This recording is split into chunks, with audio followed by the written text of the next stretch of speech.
أجمعين. اللهم صل على سيدنا محمد وعلى آل سيدنا محمد كما صليت على إبراهيم وعلى آل إبراهيم في العالمين إنك حميد مجيد. أعوذ بالله من الشيطان الرجيم. بسم الله الرحمن الرحيم. ووصينا الإنسان بوالديه حسنا وإن جاهداك لتشرك بي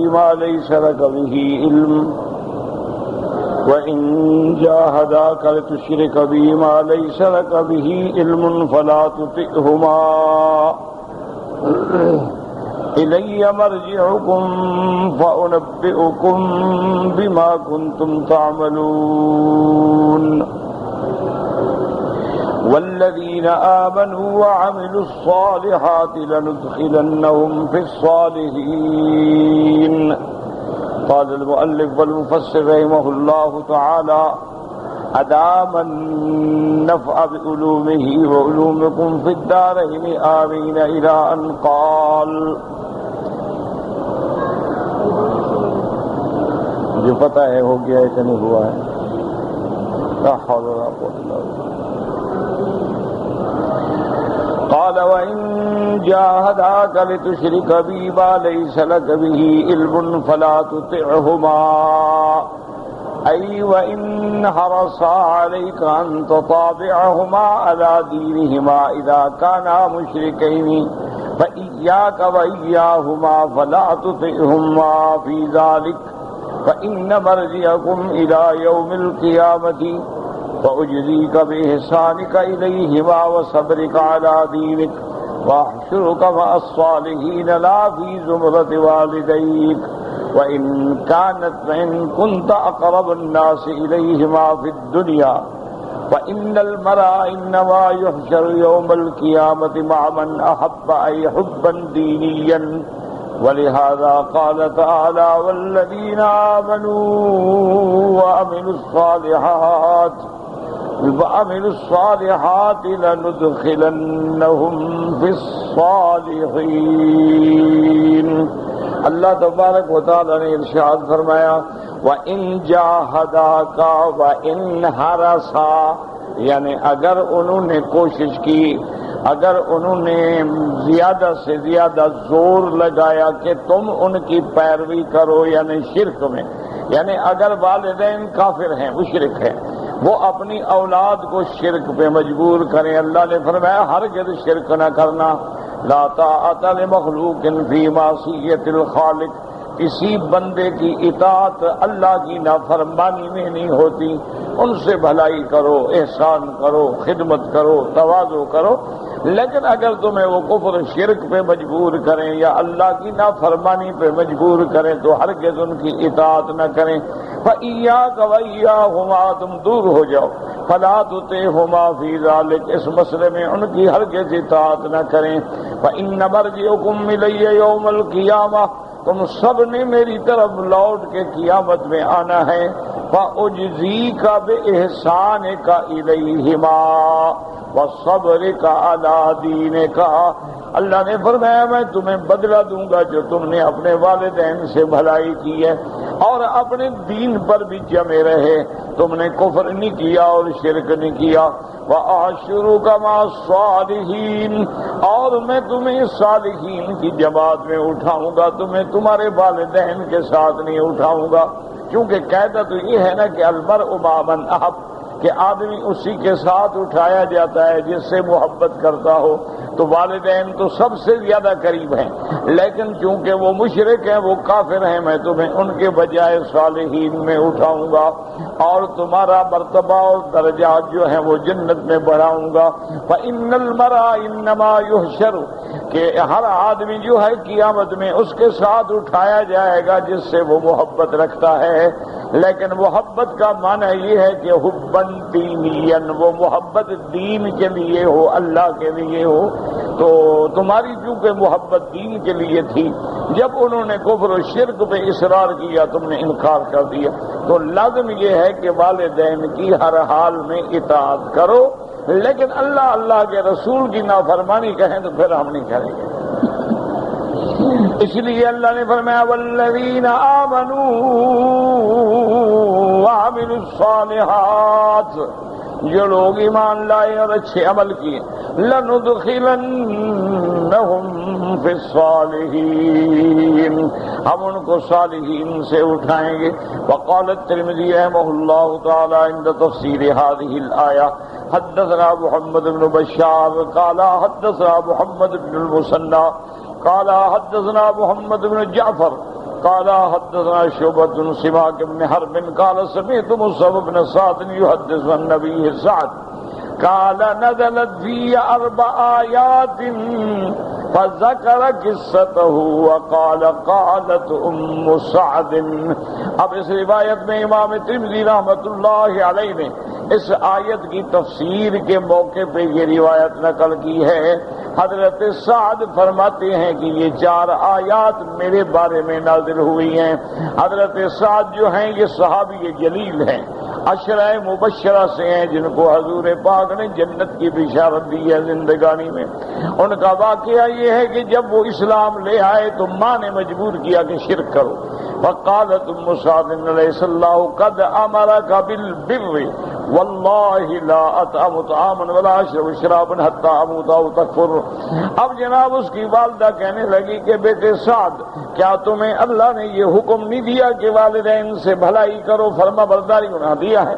تو کہا کہ خدا کی قسم ہے میں کھانا بھی بند پینا بھی بند، جب تک تم میرے دین پہ واپس نہیں آؤ گے میں کھانا نہیں کھاؤں گی، میں پانی نہیں پیوں گی، اسی طرح مر جاؤں گی تاکہ قیامت تک تمہارے اوپر یہ عیب رہے گا۔ قال فكانوا اذا ارادوا ان يطعموها شجروا فاها۔ اب اس کے رشتہ دار جو تھے وہ زبردستی اس کے منہ کو کھول کے اس میں کچھ ڈالتے تھے تاکہ مر نہ جائے۔ فنزلت ووصينا الانسان بوالديه حسنا وان جاهداك لتشرك بي ما ليس لك به علم فلا تطعهما الآية۔ وهذا حديث رواه الإمام أحمد مسلم ابو داود والنسائی أيضا وقال الترمذي حسن صحيح۔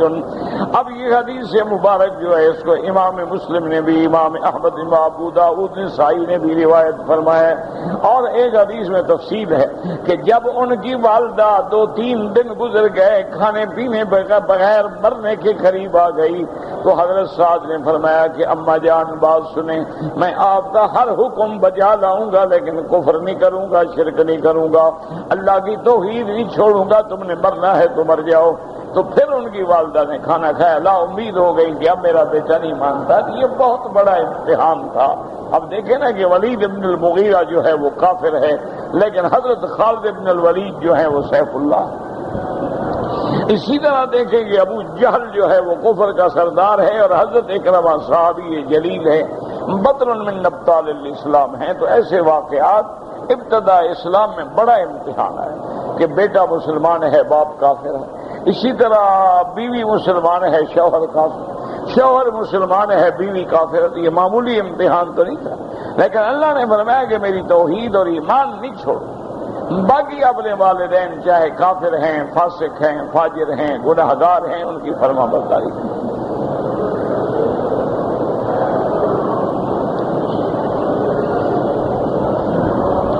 وَمِنَ النَّاسِ مَن يَقُولُ آمَنَّا بِاللَّهِ فَإِذَا أُوذِيَ فِي اللَّهِ جَعَلَ فِتْنَةَ النَّاسِ كَعَذَابِ اللَّهِ وَلَئِن جَاءَ نَصْرٌ مِّن رَّبِّكَ لَيَقُولُنَّ إِنَّا كُنَّا مَعَكُمْ أَوَلَيْسَ اللَّهُ بِأَعْلَمَ بِمَا فِي صُدُورِ الْعَالَمِينَ وَلَيَعْلَمَنَّ اللَّهُ الَّذِينَ آمَنُوا وَلَيَعْلَمَنَّ الْمُنَافِقِينَ۔ يقول تعالى مخبرا صفات قوم من المكذبين الذين يدعون الإيمان بألسنتهم ولم يثبت الإيمان في قلوبهم لأنهم إذا جاءتهم مهنة وفتنة في الدنيا اعتقدوا ان هذا من نعمت اللہ تعالی بهم فارتدوا عن الاسلام۔ ان آیات میں اللہ خبر دیتے ہیں ان لوگوں کی جو جھوٹے تھے، زبان سے اسلام کا دعویٰ کرتے تھے لیکن دل میں ایمان نے قرار نہیں پکڑا تھا، ظاہراً مسلمان ہو گئے لیکن دل مسلمان نہیں ہے، کہ جب ان پہ کوئی مصیبت آتی، کوئی بلا آتی، امتحان آتا تو سمجھتے کہ یہ اللہ کا عذاب آ گیا، اس لیے وہ ارتداد فارتدوا عن الاسلام، دین چھوڑ دیتے۔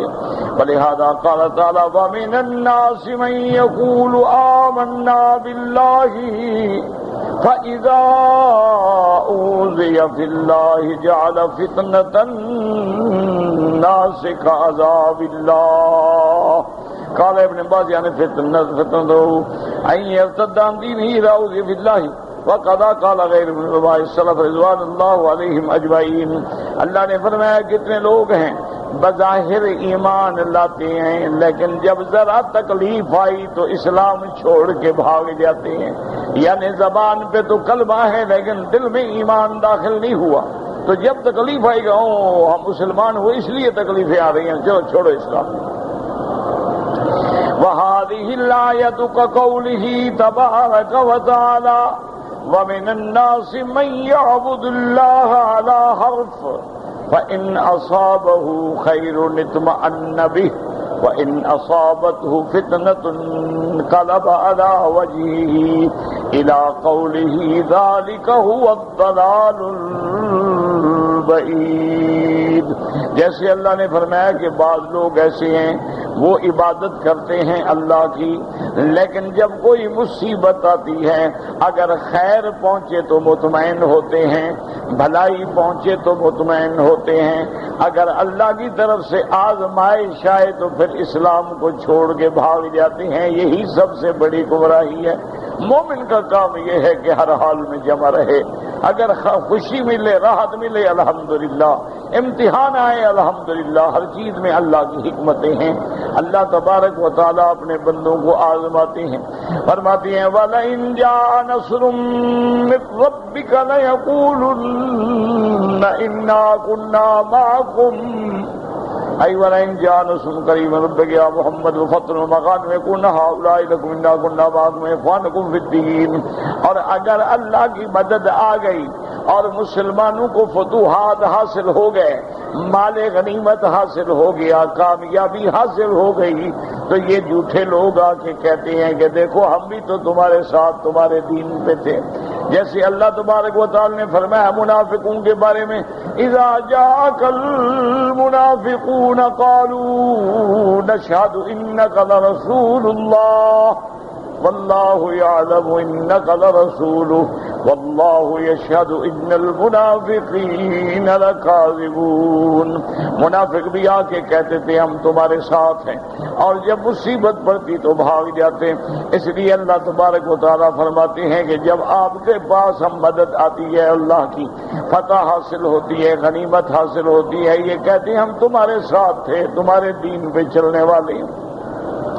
جیسے اللہ نے دوسرے مقام پہ فرمایا الذین یتربصون بکم فإن كان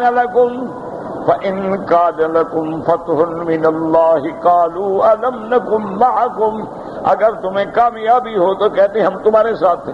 وَإِن كَانَ لِلْكَافِرِينَ نَصِيبٌ قَالُوا وَلَمْ نَسْتَحْوِذْ عَلَيْكُمْ وَنَمْنَعْكُمْ مِنَ الْمُؤْمِنِينَ، اور اگر کافر کامیاب ہو جائیں تو پھر یہ کافروں کے پاس جاتے ہیں، کہتے ہیں ہم ہی تو تمہیں حالات دیتے رہے نا مسلمانوں کے، ہم تو تمہارے ساتھ ہیں، ہم تمہیں ہر بات سے باخبر کرتے رہے، تمہارے سچے دوست ہیں۔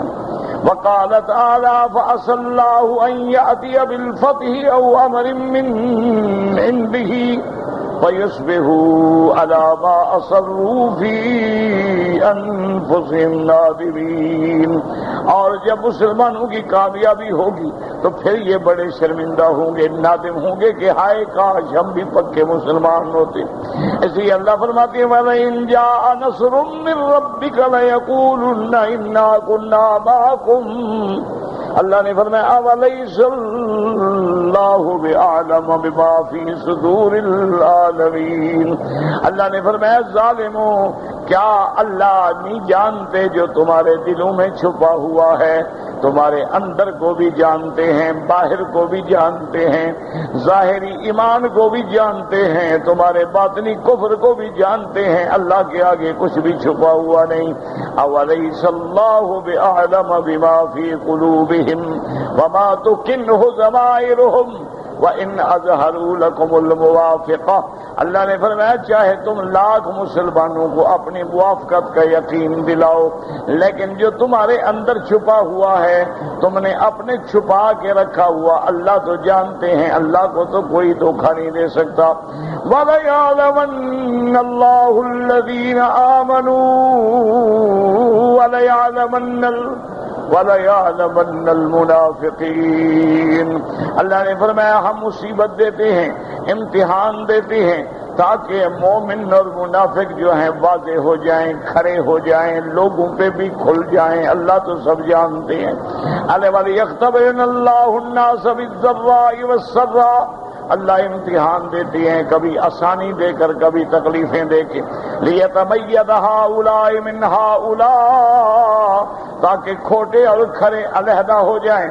مَن یُطِیعُ اللَّهَ بِالضَّرَّاءِ وَالسَّرَّاءِ، کون ہے جو ہر حال میں اللہ کا فرما بردار ہے، دکھ ہو یا سکھ ہو۔ وَمَن إِنَّمَا یُطِیعُهُ فِی حَظِّ نَفْسِهِ، اور کون ہے جو اپنے نفع کے لیے فرما برداری کرتا ہے، جب آرام ملے تو ساتھ ہے اور تکلیف آئے تو بھاگتا ہے۔ کما قال تعالی وَلَنَبْلُوَنَّكُمْ حَتَّى نَعْلَمَ الْمُجَاهِدِينَ مِنْكُمْ وَالصَّابِرِينَ وَنَبْلُوَ أَخْبَارَكُمْ۔ وقال تعالی بعد وقعت أحد التي كان فيها ما كان من الاختبار والامتحان، جیسے احد والے دن مسلمانوں پہ بڑا امتحان آیا، 70 صحابہ شہید ہو گئے۔ میرے آقا رحمت دو عالم صلی اللہ علیہ وسلم آپ کے دندان مبارک شہید ہوئے، آپ کے رخسار مبارک زخمی ہوئے، آپ کا خون مبارک بہ رہا ہے۔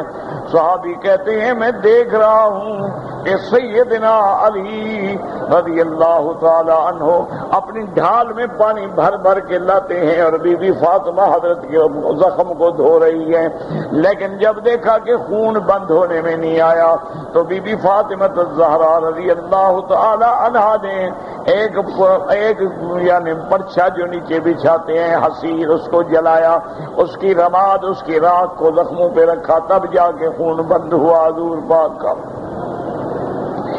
صلی اللہ علیہ وآلہ آلہ وسلم۔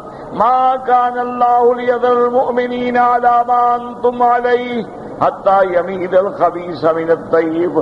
اللہ فرماتے ہیں ہم اپنے ایمان والے بندوں کو ایسے نہیں چھوڑ دیں گے، بلکہ امتحان کریں گے تاکہ پاک اور غلط جو ہیں وہ الگ الگ ہو جائیں۔ وقال الذين كفروا للذين آمنوا اتبعوا سبيلنا ولنحمل خطاياكم وما هم بحاملين من خطاياهم من شيء إنهم لكاذبون وليحملن أثقالهم وأثقالا مع أثقالهم وَلَيُسْأَلُنَّ يَوْمَ الْقِيَامَةِ عَمَّا كَانُوا يَفْتَرُونَ۔ اور مشرکین جو تھے، کافر جو تھے، مسلمانوں کو آ کے کہتے کہ تم آخرت کے عذاب سے ڈرتے ہو، نہ ڈرو، ہم تمہارا عذاب اٹھائیں گے، تم ہمارے ساتھ آ جاؤ، چھوڑو اسلام کو۔ اگر کو پہلے تو قیامت ہوگی نہیں، اگر ہوئی کوئی عذاب ہوا تو ہم تمہارا عذاب اٹھا لیں گے، بس تمہیں تکلیف نہیں ہوگی۔ اللہ نے کہا جھوٹ بولتے ہیں، یہ کیا اٹھائیں گے، یہ تو اپنے عذاب سے بھی نکلیں گے تو کسی کا کیا اٹھائیں گے۔ يقول تعالى مخبرا كفار قريش انهم قالوا لمن آمن منهم واتبع الهدى۔ اللہ خبر دیتے ہیں کفار قریش کہنے لگے ان لوگوں کو جو ایمان لے آئے، جو ہدایت پہ چلے، ارجعوا عن دینکم الى دیننا واتبعوا سبیلنا۔ قریش کہنے لگے کہ تم اسلام چھوڑ دو، تم دین محمد مصطفیٰ صلی اللہ علیہ وسلم چھوڑ کے ہمارے طریقے پہ چلو۔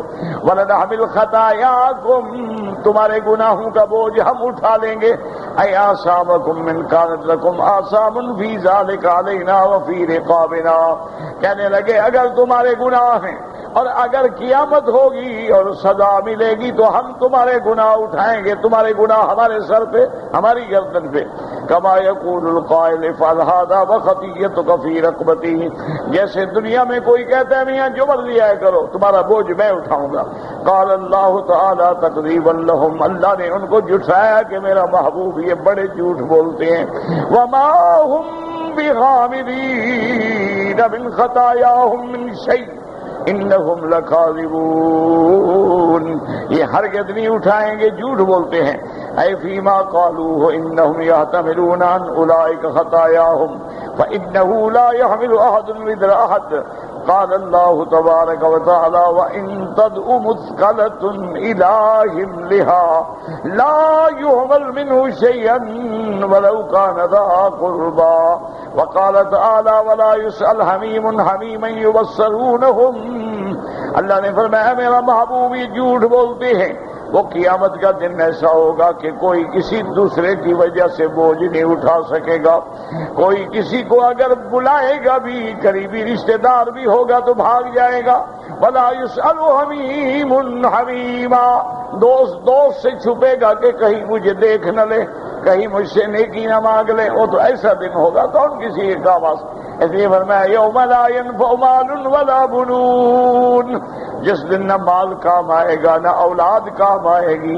جیسے فرمایا ولا تزر وازرۃ وزر اخرى، کوئی ایک دوسرے کا بوجھ نہیں اٹھا سکے گا۔ قولہ وَلَيَحْمِلُنَّ أَثْقَالَهُمْ وَأَثْقَالًا وَأَثْقَالِهِمْ، اللہ نے فرمایا کہ میرے محبوب یہ کافر جو ہیں ان پہ ان کے کفر کا بھی بوجھ ہوگا، اور جن لوگوں کو یہ کفر پہ بلا رہے ہیں ان کا بھی بوجھ ہم ان پہ رکھیں گے۔ ای اخبار عن الدعاة الى الكفر والضلالۃ، کہ جو لوگ لوگوں کو کفر اور گمراہی کی دعوت دیتے ہیں، انہم یحملون یوم القیامۃ اوزار انفسهم واوزارا اخرى بسبب ما اضلوا من الناس من غیر ان ينقص من اوزار اولئک شیئا، اللہ نے فرمایا میرا محبوب جن لوگوں کو انہوں نے گمراہ کیا ہے، جن لوگوں کو یہ کفر کی دعوت دیتے ہیں اور جو لوگ ان کے کہنے سے کفر میں آ گئے، ہم ان پر بھی ان کے کفر کا اور ان کے کفر کا عذاب بھی رکھیں گے، اور ان کے عذاب سے بھی کچھ نہیں گھٹایا جائے گا، ان پر تو اپنا بھی بوجھ ہوگا۔ لِيَحْمَلُوا أَوْزَارَهُمْ كَامِلَةً يَوْمَ الْقِيَامَةِ وَمِنْ أَوْزَارِ الَّذِينَ يُضِلُّونَهُم بِغَيْرِ عِلْمٍ۔ وفي الصحيح من دعا إلى هدى كان له من الأجر مثل أجور من اتبعه إلى يوم القيامة من غير أن ينقص من أجورهم شيئا ومن دعا إلى ضلالة كان عليه من الإثم مثل آثام من اتبعه إلى يوم القيامة من غير أن ينقص من آثامهم شيئا۔ صحیح حدیث مبارک میں ہے میرے آقا محبوب دو عالم رحمت دو عالم سیدنا محمد مصطفیٰ صلی اللہ علیہ وسلم نے فرمایا من دعا الی ہدی، جو بندہ کسی کو دین پہ بلائے، نماز پہ بلائے، خیر کی طرف بلائے، تو قیامت والے دن اللہ اس کو اس کی نیکیوں کا بھی اجر عطا فرمائیں گے۔ اور اسی طرح جو کسی کو کفر کی طرف بلائے، گمراہی کی طرف بلائے، گناہ کی طرف بلائے، تو جو اس کے کہنے پہ چلیں گے ان کا گناہ، ان کا وبال بھی اس پہ رکھا جائے گا۔ من دعا الی ہدی کان لہ من الاجر، جو آدمی ہدایت کی تبلیغ کرے، ہدایت کی دعوت دے، اس کو مثل اجور من اتبعہ، قیامت تک جو لوگ اس رستے پہ چلیں گے اللہ اس کو اجر دیں گے اور ان کے اجر کو بھی نہیں گھٹایا جائے گا۔ ومن دعا الی ضلالۃ، اور جو شخص کسی کو گمراہی کی طرف بلاتا ہے، کان علیہ من الاسم، اس پہ گناہ ہوگا، مثل آثام من اتبعہ الی یوم القیامہ، قیامت تک جو گمراہی ہوتی رہے گی ان سب کا گناہ رکھا جائے گا۔ جیسے حدیث پاک میں آتے اول من سن القتل قابیل، کہ دنیا میں سب سے پہلا قتل جو ہے قابیل نے کیا اپنے بھائی حابیل کو، لہذا قیامت تک جتنے قتل ہوں گے قابیل پر بھی لکھا جائے گا۔ اس لیے یاد رکھیں، آپ مسجد بناتے ہیں، مدرسہ بناتے ہیں، کتابیں لکھتے ہیں، تو قیامت تک جو پڑھیں گے جو ثواب ہے ان سب کا ثواب آپ کو بھی ملے گا، ان کا بھی اجر نہیں گھٹایا جائے گا۔ اور اگر آپ نے کوئی برائی کی آپ نے کسی بری چیز کی بنیاد رکھی تو قیامت تک جو لوگ اس گناہ میں رہیں گے آپ پر بھی عذاب ہوگا. اس لیے پھر صحیح ما قتلت نفس ظلما، صحیح حدیث میں ہے کہ قیامت تک جو بے گناہ قتل ہوں گے الا کان علی ابن آدم الاول کفل من دمها، ابن آدم کے بیٹے پر اس کا حصے کا گناہ لکھا جائے گا. لأنہ اول من سن القتل، یہ وہ پہلا ہے جس نے قتل کی بنیاد رکھی. اللہ فرماتے ہیں وَلَيُسْأَلُنَّ يَوْمَ الْقِيَامَةِ عَمَّا كَانُوا يَفْتَرُونَ. اللہ نے فرمایا اب تم مسلمانوں کو کہتے ہو کہ کافر ہو جاؤ، قیامت والے دن تم سے پوچھا جائے گا کہ تم کیا کیا جھوٹ بولتے تھے، کیا کیا جھوٹ کرتے تھے. اَيَكَذِّبُونَ وَيَخْتَرِقُونَ مِنَ الْبُهْتَانِ، اور یہ تم جھوٹ بناتے تھے کہ ہم تمہارے گناہ اٹھا لیں گے. ہم سب پوچھیں گے. پوچھنے کا معنی ہے کہ جزا دیں گے، سزا دیں گے اس کی. وقد ذكر ابن ابي حاتم ها هنا حديثا فقال حدثني ابي قال حدثنا هشام بن عمار قال حدثنا صدقة قال حدثنا عثمان بن حفص بن ابي العالية قال حدثني سليمان بن حبيب المحاربي النبي امامة رضي الله عنه ان رسول الله صلى الله عليه وسلم بلغ ما ارسل به ثم قال اياكم والظلم فإن الله يعزم يوم القيامة فيقول وعزتي وجلالي لا يجوزني اليوم ظلم ثم ينادي مناد فيقول أين فلان ابن فلان.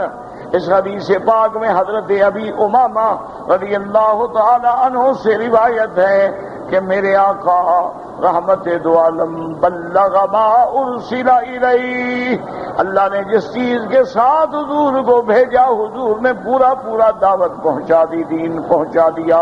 اور آپ نے فرمایا ایاکم والظلم، خبردار کسی پہ ظلم نہ کرنا.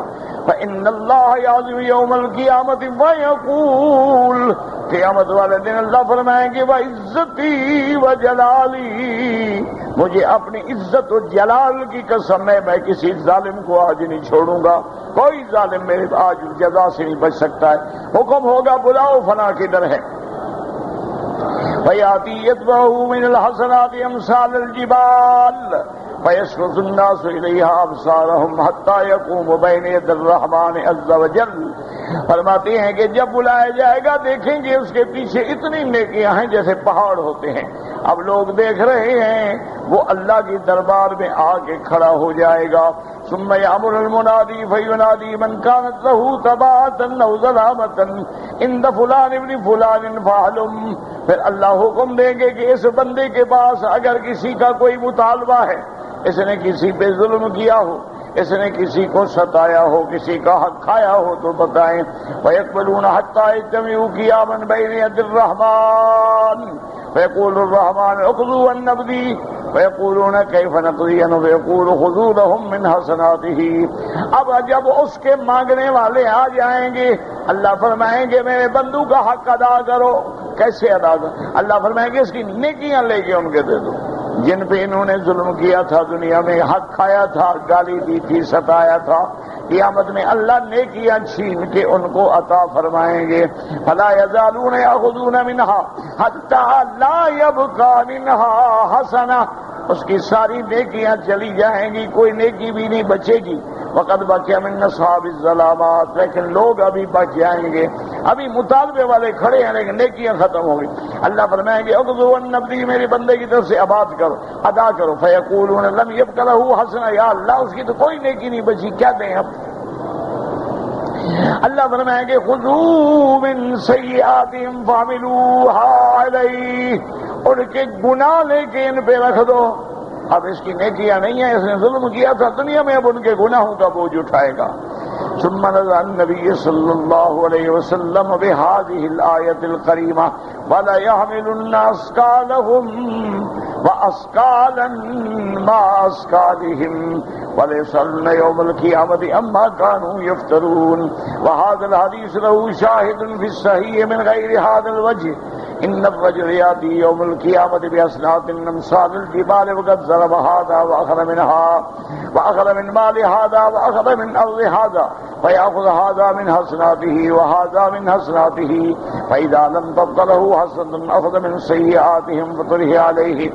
اسی طرح حدیث مبارک میں آتا ہے کہ قیامت والے دن اللہ کے دربار میں ایک بندہ پیش ہوگا، پہاڑوں جتنی نیکیاں ہوں گی، لیکن اس نے کسی کو مارا ہوگا، ستایا ہوگا، گالی دی ہوگی. اب اللہ ان کی نیکیاں ان کو دیتے جائیں گے حتیٰ کہ نیکیاں ختم ہو جائیں گی، تو پھر ان کے گناہ کے وبال جو ہے اس پہ رکھا جائے گا. اس لیے بہت سارے لوگ ہوتے ہیں، نمازی ہیں، سب کچھ ہیں، لیکن لوگوں پہ ظلم کرتے ہیں، لوگوں کے حقوق کھا جاتے ہیں، ستاتے ہیں، گالی دیتے ہیں. تو اللہ قیامت میں نیکیاں لے کر بھی ان کو دیں گے.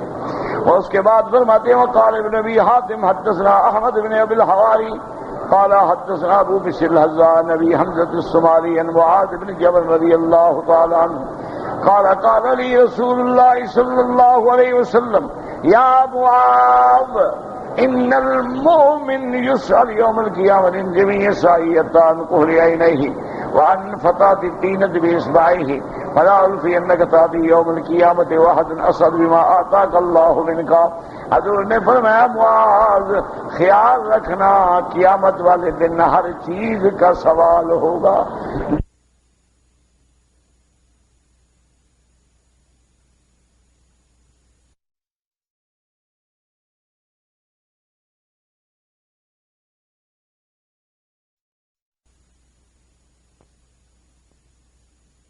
آپ نے کسی کی مٹی کو انگلی سے بھی اٹھایا ہے تو سوال ہوگا.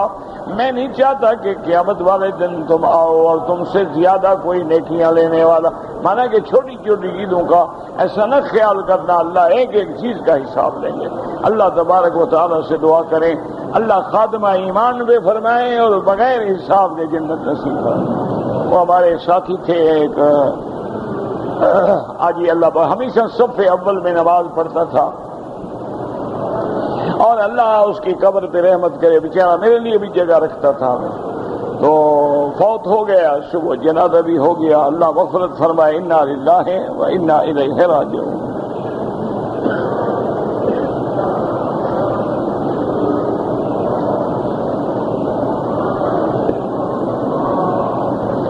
کہتے جی کہ ہم ایک بلڈنگ میں کام کرتے ہیں، ہمارے ساتھ کچھ لوگ جو ہیں بنگلہ دیشی بھائی ہیں وہ بھی کام کرتے ہیں، اور بعض حجاج کرام جو ہیں آ کے ان کو پیسے دیتے ہیں کہ ہمارا دم کر دو، بکری ذبح کر دو.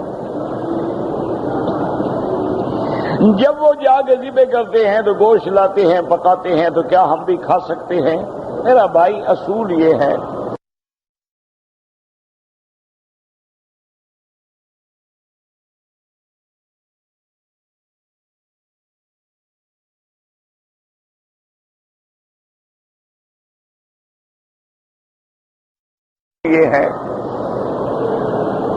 کہ دم اگر پڑ جائے تو حکم یہ ہے کہ مکے میں ذبح ہو، یعنی حد حرم میں ذبح ہو چاہے کہیں،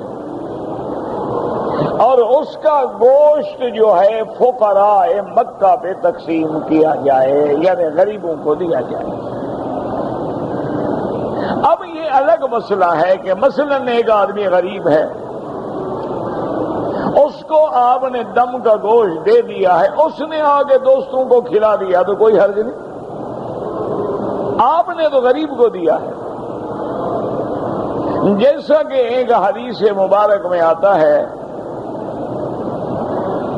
کہ رحمت دو عالم صلی اللہ علیہ وسلم ایک دفعہ اپنی زوجہ مبارکہ کے گھر میں تشریف لائے تو وہاں گوشت پک رہا تھا، لیکن جب کھانے کا وقت آیا تو حضور کے سامنے انہوں نے گوشت نہیں رکھا.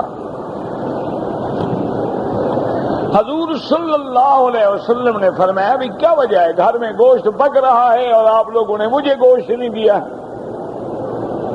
انہوں نے کہا یا رسول اللہ وہ تو صدقے کا گوشت ہے اور آپ تو صدقہ کھاتے نہیں. آپ نے فرمایا عجیب بات ہے، کہ صدقہ تمہارے لیے تھا، تم تو مجھے صدقہ نہیں دے رہے ہو نا. آپ لوگ مستحق تھے، آپ کو کوئی صدقہ دے گیا، اب تم تو مجھے ہدیہ کھلا رہے ہو، تم تو مجھے صدقہ نہیں دے رہے. تو اس لیے اگر واقعتاً وہ دم جو ہے آپ نے تو دی ہے غریبوں کو، لیکن اگر وہ غریب آدمی کسی دوست کو آ کے کھلاتا ہے یا دیتا ہے تو کوئی حرج نہیں، لیکن کوشش یہ کریں کہ ایسی چیزوں سے بھی بچیں۔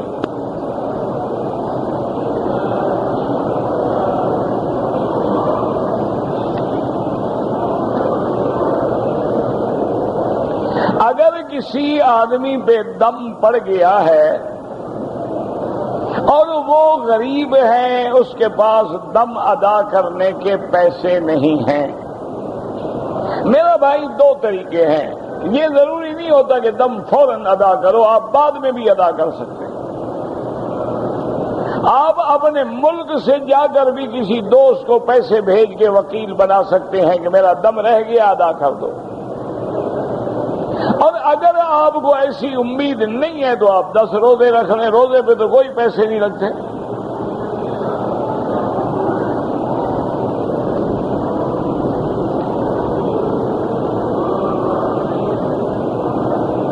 رمضان المبارک کے بعد سے لے کر حج تک عمرہ کرنا کوئی منع نہیں، بات سمجھو۔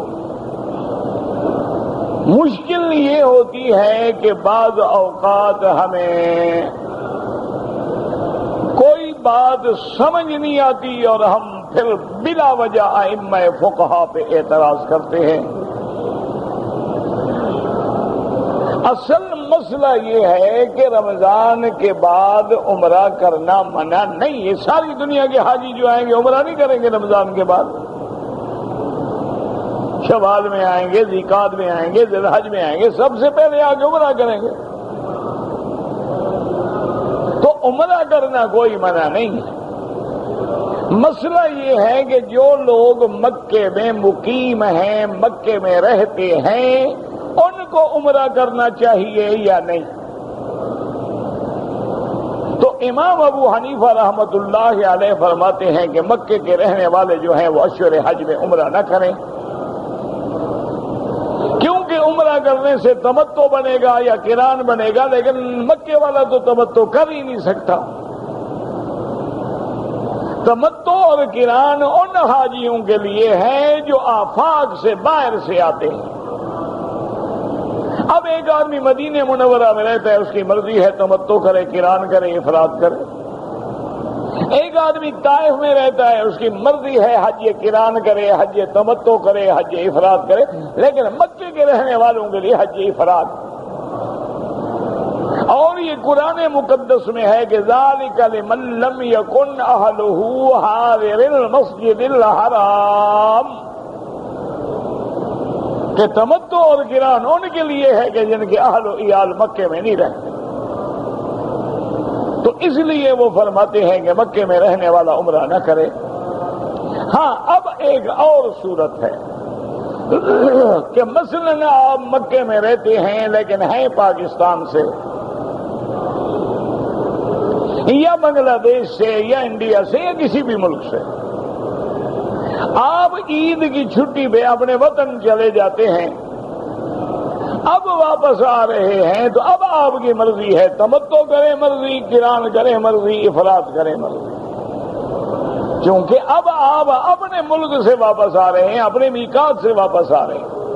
اچھا، آپ نے حج نہیں کرنا، نہ کریں، آپ وہاں سے صرف عمرے کا احرام باندھ کے آ جائیں، عمرہ کر کے گھر رہیں، حج کرنا ضروری نہیں، حج تو زندگی میں ایک دفعہ فرض ہے، بعد میں اگر اللہ نصیب کرے تو کرے، نہ کرے تو نہ کرے۔ اسی طرح اب مسئلہ ہو جاتا ہے کہ جو لوگ رمضان المبارک میں مثلا مدینہ منورہ چلے گئے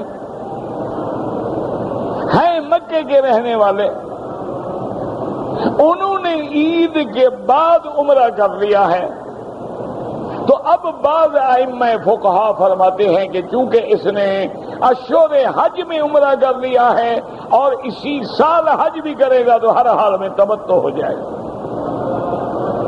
لیکن امام ابو حنیفہ فرماتے ہیں اس کو تو عمرہ منع تھا، اس نے کیوں عمرہ کیا، لہذا اس کو اس غلطی پہ دم دینا ہوگا۔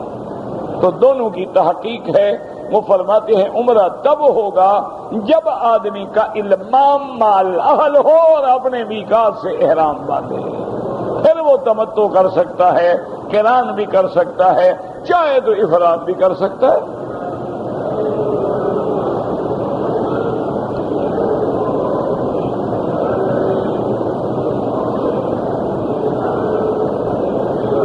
کہتے جی کہ میرا دوست ہے، یہاں بھی مقروض ہے اور پاکستان میں بھی مقروض ہے، اب اگر اس کے اقامے کی تجدید کا وقت بھی ہے، اس کو زکوٰۃ کے پیسے دے، انہی پیسوں سے وہ اپنا اقامہ جو بھی کرائے اس کی مرضی ہے، وہ غریب ہے، مقروض ہے، اس کو پیسے دے دو۔ جو آدمی مقروض ہے اس کو زکوٰۃ دینا جائز ہے۔ اب زکوٰۃ کے پیسے لے کر وہ اپنی مشکل حل کرے، جو مرضی آئے کرے۔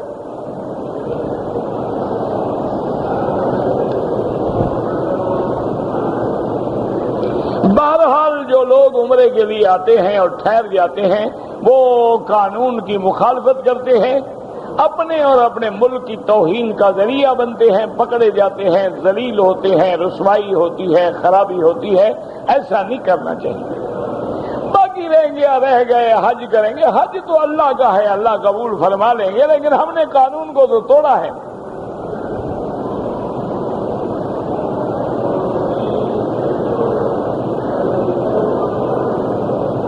کہتے جی کہ اگر مدینہ منورہ کا سفر ہم کر رہے ہیں، ہم نے مغرب کی نماز پڑھی ہے، تو کیا سفر میں ہم سنتیں پڑھ سکتے ہیں؟ پڑھیں، مرضی ہے، کوئی منع نہیں، لیکن اللہ تبارک و تعالی نے حالت سفر میں سنتیں معاف کر دی ہیں، اور فرض جو ہیں وہ بھی 4 رکعت کے 2 رکعت پڑھے جائیں گے، سنت اور نفل جو ہے معاف ہے۔ لیکن اگر کوئی آدمی ہے وہ کہتا ہے میری اپنی گاڑی ہے، میں فارغ بیٹھا ہوں، کوئی جلدی نہیں ہے، میں سنتیں پڑھ لوں، تو انشاءاللہ اللہ اجر دیں گے، لیکن افضل یہ ہے کہ جو اللہ نے رعایت دی ہے اس رعایت کا فائدہ اٹھاؤ۔ اگر کسی آدمی نے عصر کی نماز کے بعد طواف کیا ہے تو اب جناب امام ابو حنیفہ رحمت اللہ علیہ کے نزدیک 2 رکعت واجب الطواف جو ہیں وہ مغرب کے بعد پڑھیں، چونکہ وہ اس حدیث مبارک پہ عمل فرماتے ہیں جس میں حضور نے فرمایا کہ کوئی نماز نہیں ہے فجر کے بعد جب تک سورج نہ نکلے، اور کوئی نماز نہیں ہے عصر کے بعد جب تک سورج ڈوب نہ جائے۔ وہ اس حدیث مبارک کو سامنے رکھتے ہیں، اور امام احمد بن حنبل رحمت اللہ علیہ اور امام شافعی رحمت اللہ علیہ فرماتے ہیں کہ حرم میں اجازت ہے کہ جب کوئی آدمی طواف کرے 2 رکعت پڑھ لے، فجر کے بعد ہے، عصر کے بعد ہے۔ ان کے پاس بھی ایک حدیث رسول عربی ہے، حضور صلی اللہ علیہ وسلم نے فرمایا کہ بنی عبد مناف لوگوں کو منع نہ کرو، جب چاہیں طواف کریں، نماز پڑھیں۔ تو ان کے پاس بھی یہ حدیث ہے، ان کے پاس بھی یہ حدیث ہے۔ اصل بات یہ ہوئی کہ ہمیں جھگڑا نہیں کرنا چاہیے، جو پڑھتا ہے اللہ قبول کرے، جو نہیں پڑھتا ہے جبر نہ کرے۔ لیکن اگر غور کریں اور اس میں تدبر کریں تو بہرحال یہ یعنی ایک طالب العلم کی حیثیت سے ہم نے دیکھا ہے کہ امام ابو حنیفہ رحمت اللہ علیہ کو جو اللہ نے دین کی سمجھ دی تھی، جو تفقہ دی تھی، جو گہرائی دی تھی، جو گہرائی دی تھی، وہ اللہ کی کوئی خاص رحمت تھی۔ اور اسی طرح امام ابو حنیفہ رحمت اللہ علیہ نے اپنی زندگی میں علماء کی جیوری بٹھائی تھی، باقاعدہ 40 بڑے بڑے علماء کو بٹھایا تھا، ان کے سامنے مسئلہ رکھا جاتا تھا اور اس کے تمام پہلوؤں پہ نظر ہوتی تھی، تمام احادیث رسول پہ نظر ہونے کے بعد وہ فیصلہ ہوتا تھا۔ اب ایک دن آپ غور کریں، مثلا یہی 2 رکعت کا بات ہے، اگر کسی نے عصر کی نماز کے بعد 2 رکعت پڑھ لی، ٹھیک ہے، اللہ قبول کرے، ہم اس کو برا بھی نہیں کہتے، اس کے مخالف بھی نہیں ہیں، لیکن ایک حدیث تو کھڑی ہے نا اس کی مخالفت میں، کہ جس میں حضور نے فرمایا کہ عصر کے بعد نماز نہ پڑھو جب تک سورج، تو بہرحال اجازت والی حدیث اگر ہے، لیکن یہ روکنے والی بھی تو ہے نا۔ اگر مغرب کے بعد پڑھے تو کسی حدیث کی مخالفت نہیں، اگر مغرب کے بعد اس نے 2 رکعت پڑھی ہے تو اب کوئی روکنے والی حدیث ہے؟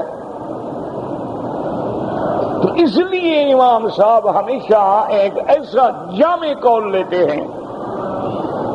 اب جیسے دیکھیں کہ ظہر کی نماز سے پہلے حدیث میں 2 رکعت پڑھنا بھی ہے، 4 بھی ہے، اگر کوئی آدمی 2 رکعت پڑھتا ہے کوئی مخالفت نہیں، اللہ قبول فرمائے،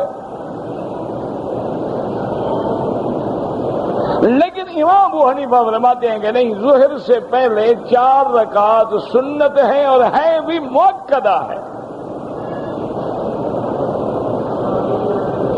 آپ نے اگر 2 رکعت پڑھی ہے تو 4 والی حدیث پہ عمل نہ ہوا، جو بی بی حفصہ سے روایت ہے کہ حضور نے ظہر سے پہلے 4 رکعت پڑھی۔ اسی طرح ایک بی بی کو حضور نے فرمایا کہ 12 رکعت نماز کبھی نہ چھوڑا کرو، جس میں 2 رکعت فجر سے پہلے، 4 رکعت ظہر سے پہلے، کتنی ہو گئی؟ 6 ہو گئی۔ اسی طرح اپنا 2 رکعت جو ہے مغرب کے بعد، کتنی ہو گئی؟ 8 ہو گئی۔ اسی طریقے سے 2 رکعت جو ہیں عشاء کے بعد، کتنی ہو گئی؟ 10 ہو گئی۔ اور 2 رکعت اور ہیں، یہ میں بھول رہا ہوں، اللہ، ہاں 2 رکعت ظہر کے بعد تو کتنی ہو گئی؟ 12 رکعت۔ یہ بھی حدیث ہے، یہ 12 رکعت تب بنے گی کہ ظہر سے پہلے 4 ہوں۔ اگر ظہر سے پہلے آپ 2 پڑھیں، بعد میں بھی 2 پڑھیں، 10 بنیں گی، 12 نہیں بنیں گی، تو یہ بھی تو حدیث ہے۔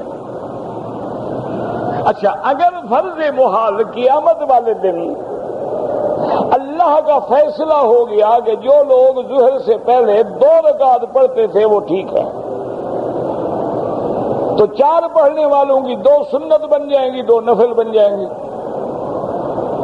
اچھا، اگر فیصلہ ہوا کہ 4 رکعت ضروری تھی تو جو 2 پڑھتے رہے وہ 2 رکعت کہاں سے لائیں گے؟ ٹھنڈے دل سے غور کیا کریں، ایسے نہیں گھر میں بیٹھ کے ہم ائمہ محدثین اور ائمہ فقہا پہ زبان کھولیں، اللہ سے دعا مانگیں اللہ ہمیں ہدایت دے۔ ہم تو کسی عالم دین کی بھی برائی برداشت نہیں کر سکتے کہ جائے کہ ائمہ فقہا کی برائی برداشت کی جائے، اور پھر ان کے پاس حدیث ہوتی ہے جو حدیث ہمیں نہیں پہنچی، چونکہ ان کا زمانہ ہے قریب حضور، ہم 1400 سال بعد ہیں، اور وہ 50 میں پیدا ہوئے اور 150 میں فوت ہو گئے، یعنی وہ حضور پاک سے صرف 50 سال دور ہیں، ہم 1400 سال دور ہیں۔ تو جو 50 سال دور ہے وہ اقرب ہے الی زبان رسول اللہ صلی اللہ علیہ وعلا آلہ واصحابہ وسلم۔ اسی لیے آپ دیکھ لیں کہ کوئی بھی مسئلہ دیکھ لیں، وہ ہمیشہ ایک ایسا قول اختیار کرتے ہیں جو جامع ہو اور تمام احادیث رسول اللہ پہ عمل ہو جائے، کوئی حدیث بھی نہ رہ جائے۔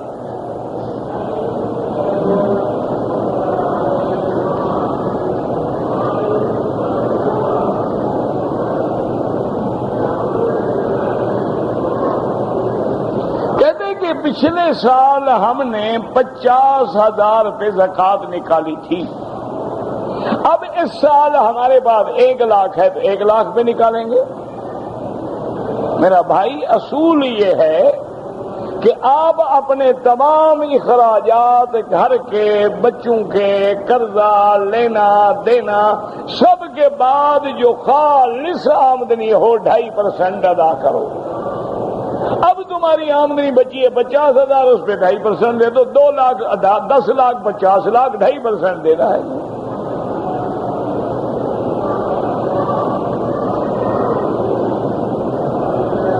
کہتے جی کہ نماز جنازہ میں طاق صفے رکھتے ہیں، ویسے تاج جو ہے وہ اللہ کو پسند ہے، ان اللہ وطر یحب الوطر، اسی لیے حضور جب بھی دعا مانگتے تو دعا کو 3 دفعہ دہراتے، اسی طرح حضور جب بھی بات سمجھاتے تو ایک بات کو 3 دفعہ ادا فرماتے، تو اس لیے یہ عدد جو ہے اللہ کو زیادہ پسند ہے۔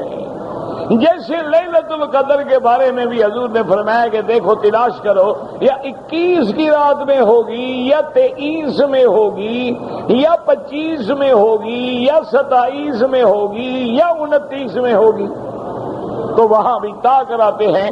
تو اس لیے علماء اہتمام کرتے ہیں بھی 3 صفیں بنا لو، ورنہ کوئی ضروری نہیں ہے 1 صف بناؤ، 2 بناؤ، 10 بناؤ۔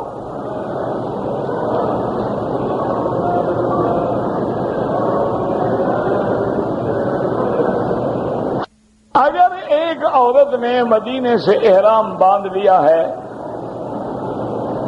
اب اس کو ایام حیض شروع ہو گئے اور سیٹ کنفرم ہے جو تبدیل بھی نہیں ہو سکتی، اگر تبدیل کرائیں تو نئی ٹکٹ لینی پڑے گی اور اس کے پیسے بھی نہیں ہیں، تو بہرحال اس کا آخری حل فقہا نے یہ لکھا ہے کہ اگر کوئی صورت بھی نہ ہو تو عورت غسل کر کے کوئی دوائی وغیرہ بھی لے لے تاکہ خون بند ہو جائے، اچھی طرح پیڈ ویڈ باندھ کے اسی حالت میں عمرہ کر لے، ایک دم دے دے کہ اس نے پلید حالت میں عمرہ کیا ہے، لیکن عمرہ ہو جائے گا دم ادا کرنے سے۔ یہ آخری حل ہے، کوشش کریں کہ سیٹ تبدیل ہو جائے۔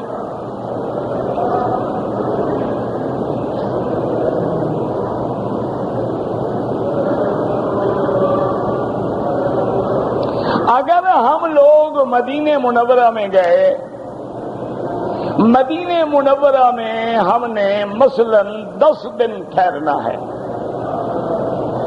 لیکن اگر اللہ تبارک و تعالی ہمیں توفیق دے ہم مدینہ منورہ سے آ کے ایک عمرہ کر کے پھر مدینہ منورہ چلے جائیں، کوئی منع نہیں میرا بھائی۔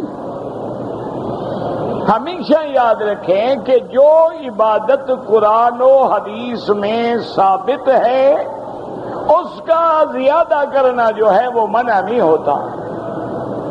اب مثلا طواف کا اللہ نے قرآن میں حکم دیا طواف کرو، اب حضور صلی اللہ علیہ وسلم نے بھی طواف کیا ہے، تو منع کیا ہوا کہ طواف کرنا قرآن سے بھی ثابت ہے، حدیث سے بھی ثابت ہے۔ اب اگر ایک آدمی کو اللہ توفیق دے وہ ہر نماز کے ساتھ 3 طواف کرتا ہے، اس کے تو 15 طواف روز کے ہو جائیں گے۔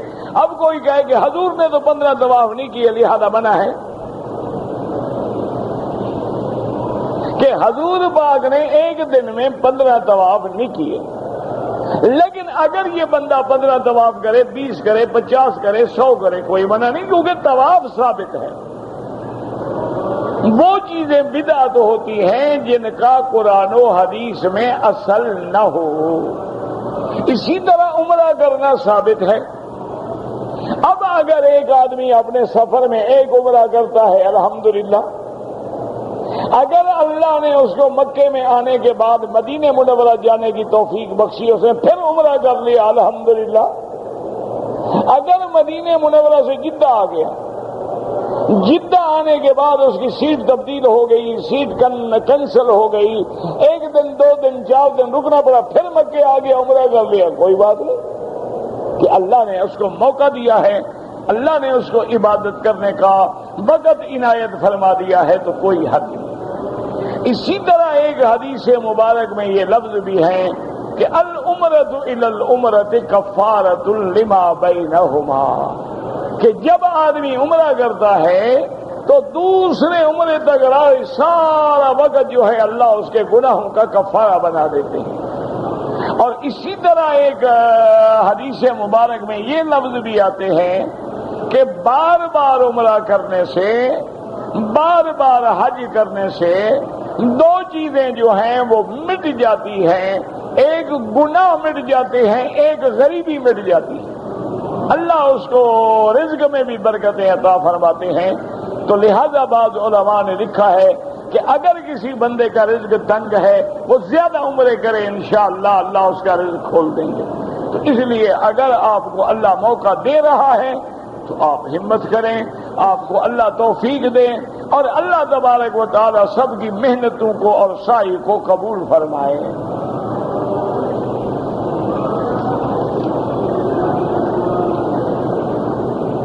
کہتے جی کہ اگر ایک آدمی نابینا ہے، کیا نابینا آدمی امام بن سکتا ہے؟ بالکل بن سکتا ہے۔ اگر نابینا آدمی عالم ہے، قاری القرآن ہے اور صاف ستھرا بھی رہتا ہے تو اس کے امام بننے میں کوئی شبہ نہیں ہے، بلکہ میرے محبوب رحمت دو جہاں نے ایک سفر کے موقع پر مدینہ منورہ میں اپنے مصلی پہ حضرت عبداللہ ابن ام مکتوم کو امام بنایا جو نابینا صحابی تھے۔ آپ نے فرمایا کہ میں نے سفر میں جانا ہے، میرے بعد تم نمازیں پڑھایا کرو۔ تو لہذا نابینا آدمی کا امام بننا منع نہیں ہے، لیکن شرط یہ ہے عالم ہو، قاری ہو اور صاف ستھرا رہتا ہو۔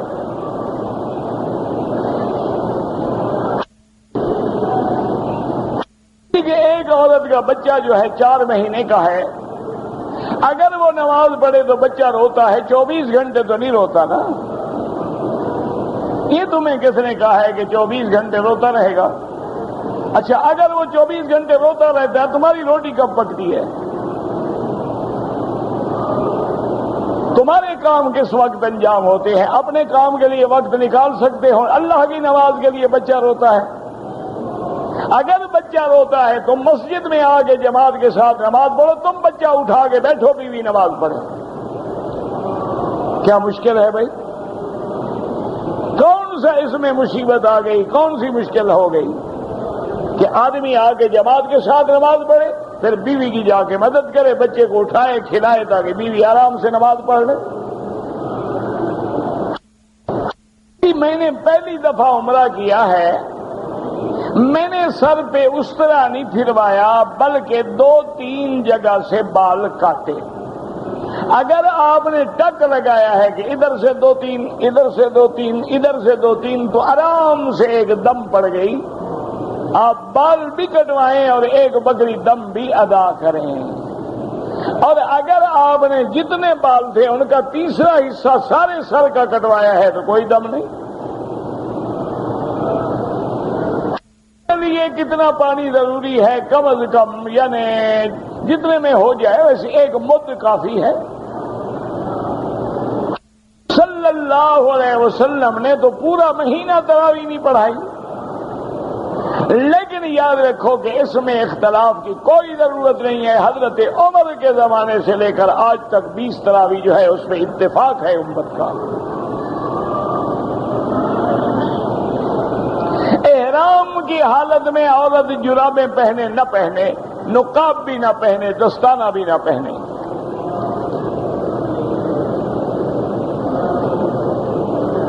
میری والدہ عمرے کی ادائیگی کے بعد بال کٹوانا بھول گئی تو جب یاد آئے کٹوا دو۔ اس دوران میں کوئی غلطی نہیں کی تو کوئی جرمانہ بھی نہیں، کیونکہ عورت کا کوئی احرام نہیں ہوتا۔ عورت کے جو کپڑے ہیں اسی میں احرام ہے، لہذا اگر بھول گئے بعد میں بال پر کٹا دو، کوئی جرمانہ نہیں انشاءاللہ۔ بال کٹوانا حرم کے حدود میں ضروری ہے، بالکل ضروری ہے۔ عمرہ بھی حرم کے حدود میں ہوتا ہے، طواف بھی، صفا بھی، بال کٹوانا بھی۔ اگر حد حرم سے باہر بال کٹواؤ گے دم پڑ جائے گی۔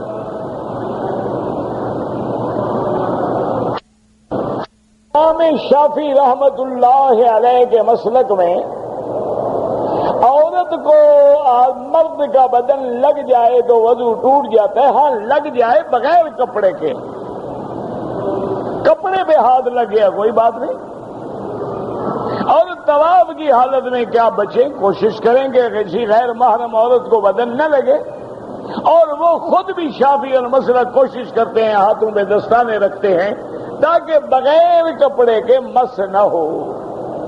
باقی ائمہ کے نزدیک نہیں ٹوٹتا ہے، واللہ اعلم۔ ربنا تقبل منا انک انت السمیع العلیم یا حی یا قیوم یا ذا الجلال والاکرام یا ذا الجلال والاکرام یا علیم یا حلیم یا علی یا عظیم یا علیم یا حلیم یا علی یا عظیم یا علیم یا حلیم یا علی یا عظیم اللهم انا نسألك باسمائك الحسنى وصفاتك العلى اللهم لا تدع لنا ذنبا الا غفرته